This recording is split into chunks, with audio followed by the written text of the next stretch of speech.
Eh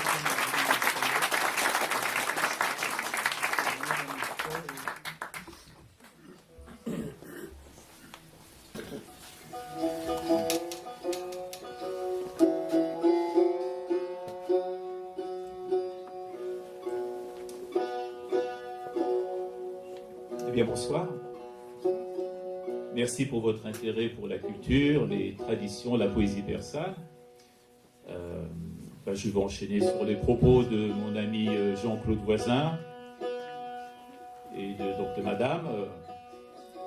Vous allez témoin de la bataille entre le jour et la nuit,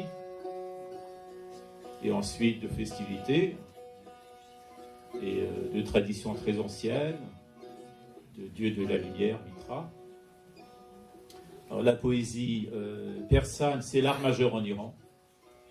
Il y aurait beaucoup à dire sur ce chapitre, mais nous sommes limités par le temps, mon ami Mohsen Fazeli et moi-même, pour donner un tout petit aperçu de l'œuvre de Ferdowsi, notre poète national. En l'occurrence, il s'agit de son épopée, le Shahnameh, le livre des rois, le Shahnameh, composé de 120 000 vers au Xe siècle. Alors, nous avons 15 minutes pour rendre compte de 120 000 vers. Nous allons essayer quand même de vous donner un avant-goût donc des tout premiers chapitres de cet ouvrage où il est question des rois civilisateurs, donc des rois de l'origine du monde. Et dans le livre des rois, l'origine du monde, c'est l'origine de l'Iran. C'est la même chose. C'est présenté comme ça. Alors, ces souverains, ils ont apporté à l'humanité, ils ont apporté les sciences, les arts, les techniques. Un de ces premiers rois, qui s'appelle Jamshid, il a failli à sa tâche. Donc il a eu, comme on dit, il a eu la grosse tête, hein, il a été très fier de lui-même, il s'est pris pour le créateur, il s'est pris pour le calife à la place du calife, et son aura, sa grâce divine l'a quitté.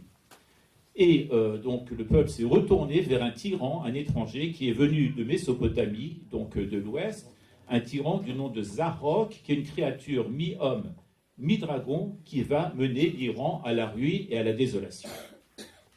Et ce sera 1000 ans après, le petit-fils de Jamshid, du nom de Falidoun, qui viendra à bout de l'usurpateur et rendra à l'Iran sa liberté et sa prospérité. Ce qu'il faut retenir dans le contexte festif iranien donc qui est le nôtre, c'est la relation entre la venue au pouvoir de Falidoun, le jour qui est nommé jour de Mitra, dont vous a parlé tout à l'heure mon ami Jean-Claude Voisin, donc le jour de Mitra dans le calendrier iranien, qui correspond à la fête du Yalda. Là, justement, on célèbre la naissance de Mitra. Nous allons vous faire découvrir ce soir 2 passages du livre des rois. Le premier relate, donc là, ça va être la castagne, ça va être la guerre, le combat mené par Falidoun qui aboutit à la défaite de Zarok, et le second extrait raconte l'instauration de la fête de Mehr ou de Mitra, aujourd'hui Yalda, par Falidoun lors de son intronisation. Je lirai à chaque fois en persan le tout début de chaque extrait pour donner au moins un petit aperçu de la musique et des sonorités du texte d'origine, et puis suivra la traduction donc du texte en entier. Je voudrais juste ajouter à l'attention de nos amis français que la mémoire du culte, vous allez voir que nous les Iraniens, on est très présents dans la région, la mémoire du culte de Mitra est présente en France grâce aux travaux remarquables des archéologues. J'ai eu l'occasion de découvrir des vestiges du temple de Mitra mis au jour dans la banlieue de Königshofen, en Alsace, de même que ceux d'un site à Sarrebourg, en Lorraine, pas très loin d'ici, qui sont présentés dans le musée de la Cour d'Or de Metz. Donc si vous allez au musée archéologique de Strasbourg, au musée de la Cour d'Or de Metz, n'oubliez pas Mitra, n'oubliez pas d'aller saluer notre Dieu de lumière. Et vous savez, comme a dit Jean-Claude Voisin, donc, que le culte de Mitra, répandu en Europe par les légions romaines, se trouve en concurrence avec celle du Christ, qui a fini par l'emporter sous le règne de l'empereur Théodose au IVe siècle. Eh bien, ce soir, nous nous retrouvons, vous Français, nous Iraniens, pour célébrer les 2 traditions, dans la joie et la bonne humeur, dans votre département de l'Aube, dans cette belle région du Grand Est, sur laquelle j'ai fait par ailleurs beaucoup de recherches et de publications. Il faut savoir que nous aussi, les Iraniens, nous avons notre région Grand Est, qui s'appelle le Khorasan, donc la grande province du Khorasan, où je suis né d'ailleurs. Ça, c'est la petite histoire. La grande histoire, c'est que c'est là où est né Ferdowsi, notre poète national, dont il va être question ce soir. Une province dont le nom signifie, Khorasan signifie là d'où vient le soleil. Ça fait beaucoup de coïncidences. Le soleil, Mitra, la nuit la plus longue de l'année, annonçant le retour de la lumière, la tradition de Noël, donc beaucoup de coïncidences, de rencontres et de choses à partager entre nos deux cultures. Nous allons tout de suite commencer notre lecture poético-musicale avec le combat qui met aux prises le prince persan Faridoun avec le tyran étranger Zarok, créature mi-homme, mi-dragon, symbolisant la ruine et le chaos. Maestro.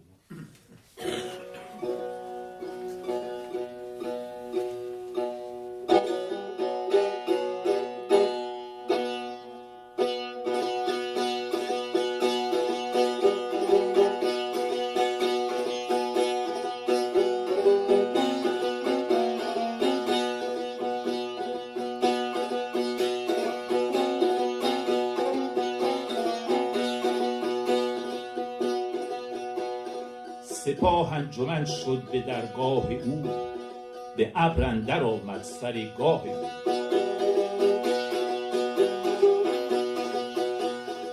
برافراشته کاویانی درفش همایون همان خسروانی درفش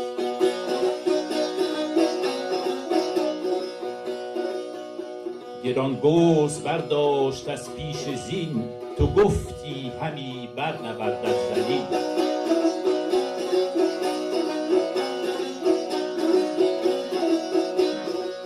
La cour se rassembla face au palais du roi, dont le trône s'élevait jusqu'à toucher les cieux.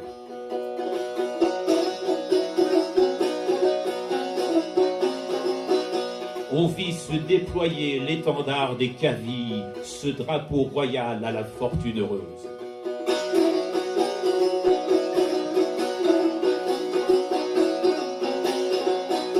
Le roi prit sur la selle sa pesante massue. Tu aurais dit qu'ainsi il parcourait la terre. Il entra à cheval dans l'immense palais, ce jeune valeureux, bien que sans expérience.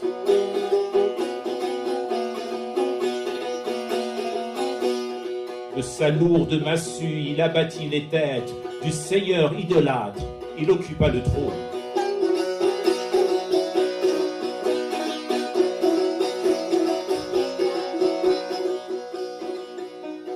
Une vive clameur monta depuis le temple.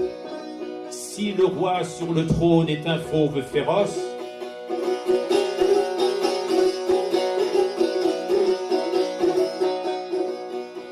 jeunes ou vieux, nous tous ses ordres observerons.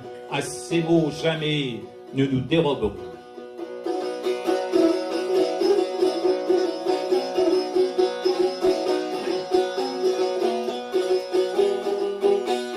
Mais nous ne voulons pas de Zarok sur ce trône, de cet âme impur aux épaules de dragon.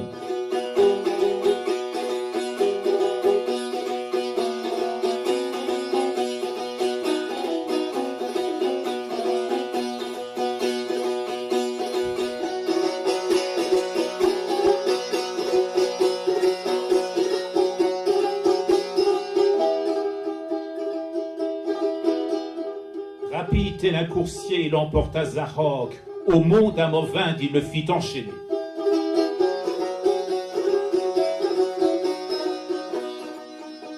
Au cœur de la montagne, en une place étroite, était une caverne qui n'avait pas de fin.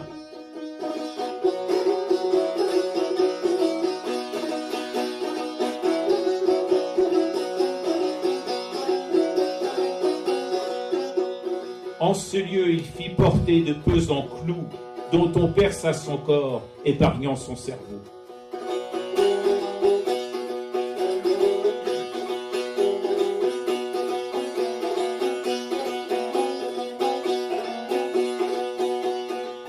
De même, à la roche ses mains furent liées afin qu'on le retienne dans une longue souffrance.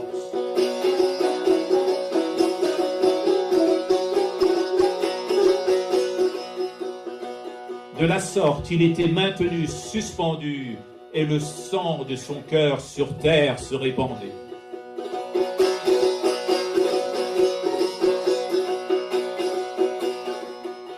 Grâce à lui, le nom de Zahok fut poussière. Le monde fut purifié de tout le mal commis.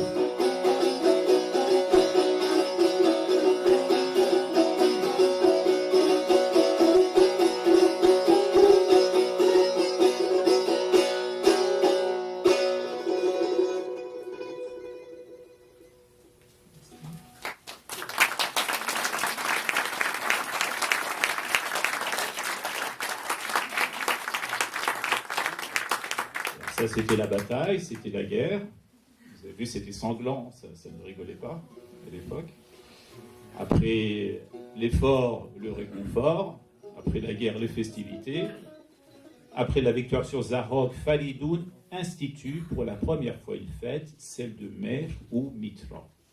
Le jour de l'année portant le nom de cette divinité, donc très ancienne, ce qui a été expliqué tout à l'heure, d'origine indo-iranienne. Vous noterez que le nouveau roi va donner le ton, dans l'extrait que vous allez entendre, le ton de la fête. Il sera question de vin, de banquet, de repos, une tradition qui s'est perpétuée jusqu'à aujourd'hui, puisque les Iraniens, lors de la nuit du Yalda, se rassemblent encore pour veiller jusqu'à l'aube, se régaler, raconter des histoires, lire des poèmes, ce que nous sommes en train de faire. Vous remarquerez aussi, dans le texte du poème, vous remarquerez la coïncidence entre l'intronisation de Falidoun et l'avènement de la fête de Mitra qui est placée sous le signe de la lumière. Le roi iranien devenu lui-même un symbole lumineux de renaissance. Et ceci est un thème récurrent dans les premiers chapitres du livre des rois du Shahnameh de Ferdowsi. J'espère que cela donnera envie à nos amis français de lire ce livre, donc de notre grand poète national. Et maintenant, nous allons donner voix à Ferdowsi à travers la poésie et la musique.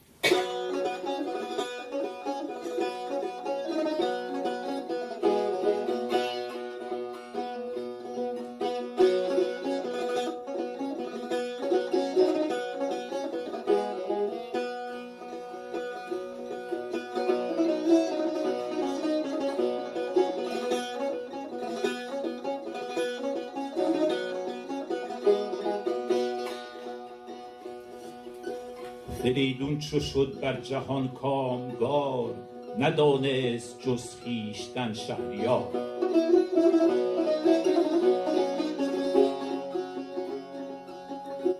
به رسم کیان تاج و تخت مهی بیاراست با کاخ شاهنشهی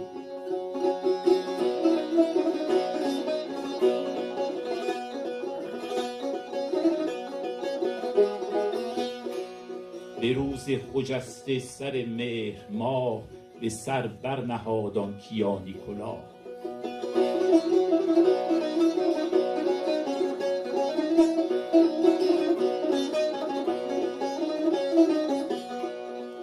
Faridoun, se voyant maître prospère du monde, ne connut désormais d'autre monarque que lui.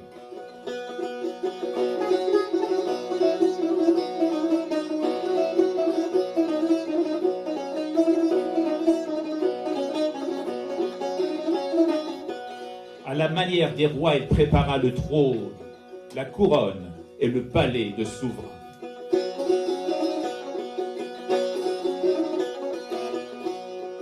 Dans un jour fortuné, premier du mois de mai, il posa sur sa tête la couronne royale.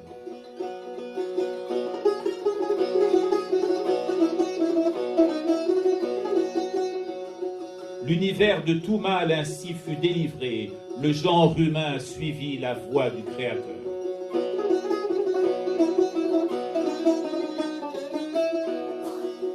Par la coupe de vin clair et la face du jeune roi, le monde s'éclaircit durant ce mois nouveau.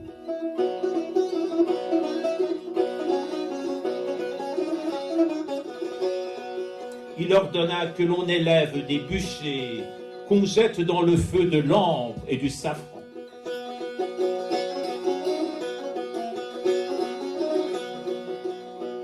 Ce fut lui qui de mai forma sa religion, qui fit du repos et du banquet sa loi.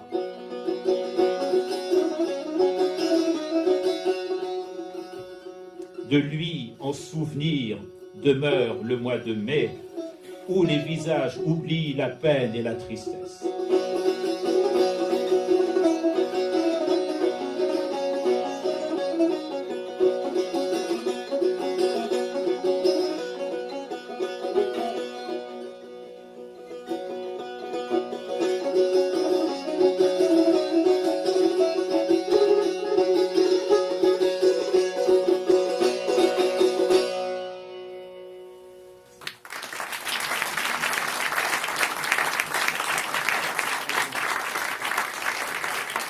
Merci pour votre écoute. Nous vous souhaitons à tous un joyeux Noël et une belle nuit de Yalva.